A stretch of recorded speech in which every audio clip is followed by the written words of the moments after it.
করে দিব দেশে ইসলামী অনুশাসন চলবে। এ পর্যায়ে বক্তব্য রাখছেন শহীদ কাফেলা বাংলাদেশ জামাতে ইসলামী ভাষণ করার সংগ্রামী আমির জনাব আকরামুল ইসলাম। জনাব আকরামুল ইসলাম। আউযু বিল্লাহি মিনাশ শাইতানির রাজিম। বিসমিল্লাহির রহমানির রহিম।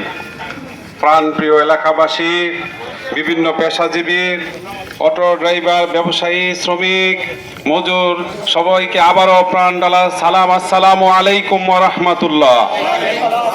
প্রিয় এলাকাবাসী, আমরা দেখেছি অনেকে অত্যাচার নির্যাতনেও আমরা শিকার হয়েছি। এই 16-17 বছর মানুষের প্রাণ ওষ্ঠাগত হয়ে গিয়েছিল, বিভিন্ন প্রকার হয়রানি পেরেশানিতে জর্জরিত হয়েছিল। তাই এই দেশের মানুষ নতুন একটি সমাজ চায়। আমরা কি চাই না নতুন একটা শান্তির সমাজ হোক? প্রিয় ভাইয়েরা, সারা দেশব্যাপী চাচ্ছে ইসলামিক সমাজ হোক। তাই বাংলাদেশ জামাত ইসলামী জাতীয় পর্যায়ে সরোয়ার্দী উদ্যানে 19 জুলাই সবাইকে আমন্ত্রণ এবং দাওয়াত দেওয়া হয়েছে। ইনশাল্লাহ আমরা